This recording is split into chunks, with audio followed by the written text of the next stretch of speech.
ऐश्वर्या और नील के चक्कर में Aishwarya is real. I think Vicky is a very dominant. Ankita से जिस तरीके से बात करता है इट्स वेरी कि फ्रेंड्स विद बेनिफिट्स। आप दोस्त भी हो, आपके पुराने रिश्ते। ईशा और अभिषेक साथ में थे, फिर ईशा और समर साथ में थे, अभिषेक अलग हो गया, फिर समर वो सबके साथ खेलकर रिश्ते बनाकर सीढ़ी ऊपर चढ़ रहा है। और विकी स्वागत है आप दोनों का टेली चक्कर पर। Thank you so much, Telly Chakkar and the team to have us here for a chit chat. Thank you. मेरे को वो बात जाननी थी कि जब रियलिटी शोज ऐसे हमें पिच किए जाते हैं, बताए जाते हैं, तो कई बार ना गड़े मुर्दे उखाड़े जाते हैं, हर कंटेस्टेंट्स का हिस्ट्री निकाला जाता है, कंट्रोवर्सीज को खोद कर निकाला जाता है। रिंकू की कोई ऐसी बैक स्टोरी या कंट्रोवर्सी है जो उसके लिए आगे चल के प्रॉब्लम हो सकती है? No, I don't think so. Because Rinku is so headstrong. और वो ऐसी लड़की है कि आप उसके पास्ट के बारे में बात करो या आप उसके काम के बारे में बात करो या आप जो भी, अगर आप उसके पर्सनल फ्रंट के बारे में भी बात करते हो, उसे पता है कि उसको कितना कहाँ और कितना बोलना है। And she doesn't take it as कि oh you are trying to target me or something. No, so she is very headstrong and she knows and she handles her situations very well. तो इस चीज़ का ना उसे कभी डर रहा है और ना ही उसकी लाइफ में ऐसी कोई कंट्रोवर्सी रही है जिससे उसको कोई फियर हो या कुछ हो। So I think she is all good. बाकी अगर कंटेस्टेंट्स की बात करें तो आप लोग भी उम्र दराज हैं, आपने भी दुनिया देखी हुई है। कपल्स गए हैं घर में, अंकिता है, विकी है और फिर ऐश्वर्या और नील है। कपल्स को लेकर क्या राय है आप? तमाशा बना रहे हैं। यस, एक दूसरे का तमाशा बना रहे हैं। अपना तमाशा आई थिंक गेम की वजह से आप एक दूसरे को बिलो द बेल्ट नहीं मार सकते। एंड ऐश्वर्या और नील के चक्कर में Aishwarya is really going very bad with Neil, very bad. शायद वो रियलिटी में ऐसे ना हो या उसको रियलाइज नहीं हो रहा होगा कि अपने एंगर में या मे बी वैसे होगा। And I think Vicky is a very dominant person. वो दिखता है उसकी पर्सनैलिटी में। And he is a very people's pleaser. सबको मनाते रहेगा, बोलते रहेगा, would want to be in everybody's books and he is okay to play the game even stepping over Ankita's respect. Because वो अंकिता से जिस तरीके से बात करता है it's very shameful. I mean I am also somebody's wife and I would never want any husband to talk like this with his wife. हाँ, अगर आपका कुछ है, आप बंद कमरे में बात कर रहे हो, अलग बात है, बट ये तो आपको पता है that you are on a national television. So I think you can't just put her down as if she doesn't exist. अच्छा नहीं लगता। हाँ, वो उनके रिलेशन में तो ये लगता है जैसे अंकिता एग्जिस्ट ही नहीं करती और अगर अंकिता ने कुछ भी बोला तो maybe she is facing some fear कि maybe she will lose him, तो वो बोल ही नहीं पाती।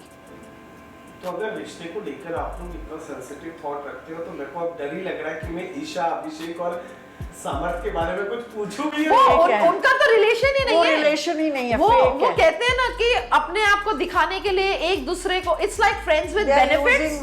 हाँ, कि फ्रेंड्स विद बेनिफिट्स, आप दोस्त भी हो, आपके पुराने रिश्ते भी रहे हैं, आपके आगे कन्वीनियंस के रिश्ते बने हुए हैं कि जब आपको एक दूसरे के साथ दिखना है, अच्छा बनना है तो एक दूसरे के साथ हो जाते हो, जब आपको लगता है ऐसा नहीं है तो आप किसी और के साथ। अभी एक बात बताइए, ईशा और अभिषेक साथ में थे, फिर ईशा और समर साथ में थे, अभिषेक अलग हो गया, फिर समर्थ और अभिषेक साथ में हो गए, ईशा अलग हो गई।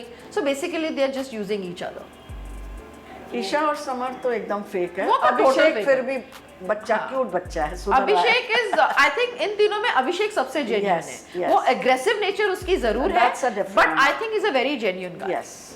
बहुत ही सेंसिटिव टॉपिक जो मैं पूछने जा रहा हूँ। ईशा बहुत ही कम उम्र की है, like she is 19-20 I guess या मैक्स 21, एंड द वे वो अंदर दिखाई जा रही है, पोर्ट्रे की जा रही है। नहीं, आप क्यों कह रहे पोर्ट्रे की जा रही? She is portraying herself. जैसे बिग बॉस थोड़ी कुछ गलत प्रोजेक्शन दे रहा है। क्या I mean what we are seeing is what she is doing. जो दिख रहा है, जो हो रहा है, वो बिग बॉस दिखा रहा है। बिग बॉस किसी को गलत या सही पोर्ट्रे नहीं कर रहा है। ईशा उम्र से ज्यादा बातें करती है हर जगह जाके कि जैसे बहुत मैच्योर्ड है, लेकिन वो बेवकूफी कर रही है। बेवकूफी। Yeah, so actually I think she's just trying to be over smart. Over smart is the right word for her because if she is 19 and 20, so of course उसको दुनिया की, मैं नहीं बोल रही हूँ कि उसको समझ नहीं है, because आप इस इंडस्ट्री में जुड़े हुए हो, आप काम कर रहे हो and you get a lot of exposure and experience through your roles and characters and everything, तो आप अपनी उम्र से ज्यादा मेच्योर हो जाते हो because those are the kind of characters you play. But at the same time अगर यू नो करंट जनरेशन का माइंडसेट ले लो या जिस तरीके से वो अभी बिहेव कर रही है, she is doing everything very consciously, वो दिखने के लिए, वो दिखने के लिए, doing it with N unconscious mind. तो वो जो भी कर रही है, like I said, she is over smart, वो अपनी उम्र से ज्यादा अपने आप को दिखाने के लिए कर रही है कि she will be visible everywhere, but in the bargain I think she is going to damage her reputation, which is not good for her, because I think even her family is not very happy with the way she is behaving, you know, in Big Boss. वो कोई ऐसा कोई script नहीं है कि उसको कोई role दिया गया है कि she needs to behave like this. वो कर रही है because वो करना चाहती है, and maybe she is not even bothered about कि उसके पेरेंट्स उसके बारे में क्या सोच रहे होंगे, when she very well knows कि वो भी उसको देख रहे होंगे। So I don't think you know it's like अनजाने में वो कुछ चीज कर रही है। मतलब अगर आपको बिग बॉस में दिखना है, द पब्लिक एज यू से, कि रिंकू दिख नहीं रही है, तो क्या ईशा की तरह ड्रामे करके दिखे? Is that right? Yeah, then तो I think it's better Rinku ना दिखे। दिखे। right? तो it's better वो या फिर वो नहीं दिखे तो बेटर है। मतलब why? तुम ईशा की रेपुटेशन देखो, बच्ची है वो, हमारे लिए भी वो बच्ची है। करेक्ट। हम तो वो बोल रहे हैं जो हम देख रहे हैं, हम कह रहे हैं नहीं ठीक है। It's not good उसके for her. मम्मी पापा को कैसा लग रहा होगा? हम कह देंगे बच्चे, दुनिया तो 10 बातें कर, रिंकू की भी करेंगी। दो Rinku is playing maturely. Mastermind कौन लग रहा है? क्योंकि घर में कुछ लोग मुनव्वर को कह रहे हैं और कुछ लोग विक्की को कह रहे हैं। Munawar is an intellectual player. हाँ, विक्की अपने फायदे के लिए खेल रहा है। मुनव्वर खेल रहा है, But- सबके साथ रिलेशन भी मेंटेन कर रहा है, लेकिन उसकी गेम सही है। वो सबके साथ खेलकर रिश्ते बनाकर सीढ़ी ऊपर चढ़ रहा है, और विक्की का ऐसे लग रहा है कि वो जबरदस्ती के रिश्ते बना रहा है, जो बहुत एविडेंट है। सो विक्की इज लुकिंग कि वो जबरदस्ती के रिश्ते बना रहा है बिकॉज वो चाहता है कि सारे लोग उसके फेवर में रहे, यू नो, लेकिन मुनव्वर का ऐसे नहीं दिख रहा। Thank you.